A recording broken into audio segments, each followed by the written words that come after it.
There's been threats against my life, by the way, in recent times over what you guys know has been happening in the FCT.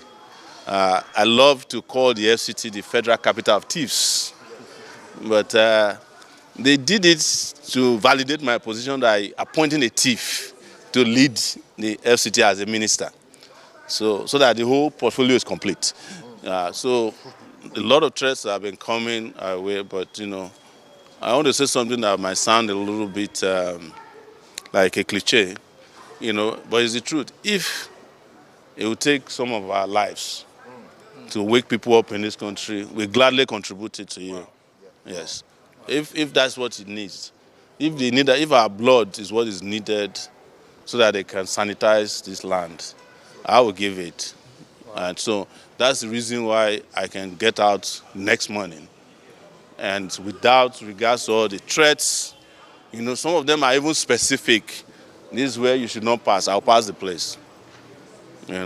Because maybe something needs to happen for everybody to wake up and for them to get Nigeria to where it should be. The word N is popular now, Nepal. Police of the FCT against me on behalf of Senator Ned Nwoko, former PDP, current APC.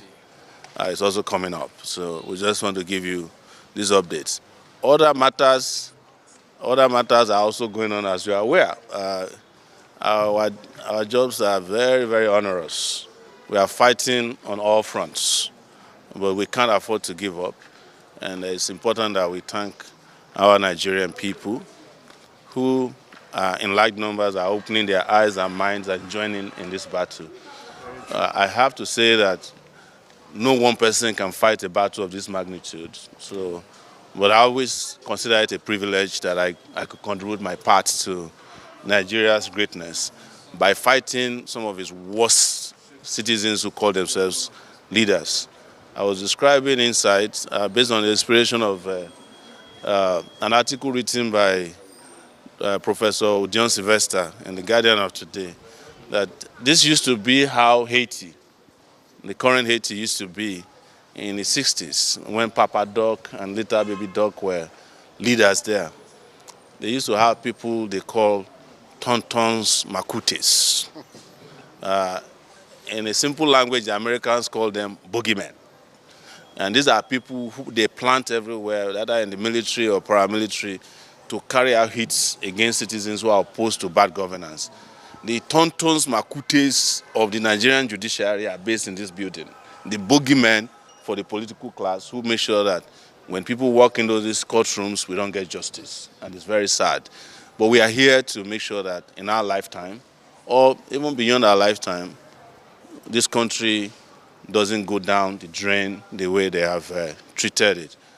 200 million people don't deserve the condition in which they are, of massive hunger, starvation. As I'm talking to you, insecurity has reached a level where just one bandit can kill 20 people and nothing will happen.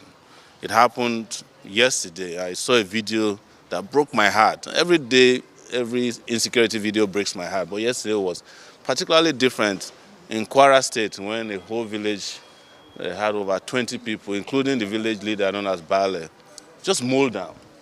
And one of my friends was telling me that that was done with a Russian weapon. Yes, this weapon could kill 20 people if 20 people are well targeted by it, just one. And all of these are in the hands of terrorists, bandits, kidnappers in this country. Nobody's doing anything about it. Yes, lawyers who were coming from Cordoba were kidnapped last week. Nobody is safe in this country. But our police is not concerned. They are concerned about useless charges, about hounding citizens who are fighting for justice. The police, Nigeria police is so bad that car thieves can steal police car in this country. They didn't steal it from the DPO's office, they stole from the force headquarters. It is unbelievable. I couldn't believe it, The last time something ridiculous like that happened with the Nigeria police was when the police in Kwara State also arrested a goat for armed robbery. That's the last time something that ridiculous ever came out of Nigeria. But it must break your heart. It sounds funny. that car thieves can go to the Nigeria Police Force headquarters and take a patrol car, one of their best, and drive it away. And as we are speaking, they are still looking for it. We are not talking about a Nidu. We are talking about a Toyota Buffalo truck, one of the best in the world. What it tells you is that we don't have people who are competent to even do simple things. Because there's no way a patrol car should not have a tracking device. Not only would the tracking device be there, the tracking device should be able to disable the car in motion from whatever location they are. But the reason they don't put tracking devices on these vehicles is that they don't use them for policing. Yes, sir. Yes. So that's where we are. But I would also offer our lawyers an opportunity to quickly speak about this issue. It's going to be a busy week, you know. So, and I'm sure this is not going to be the last. They are planning other things, including extreme activities. We, his lawyers, are always ready. We are battle ready. Always on ground. The matter came up today, and the court is not sitting. We'll be back here again on the 3rd of December to follow up the matter. The matter that came up today is in respect of the illegal IG saga. Without falling into the temptation of telling the possible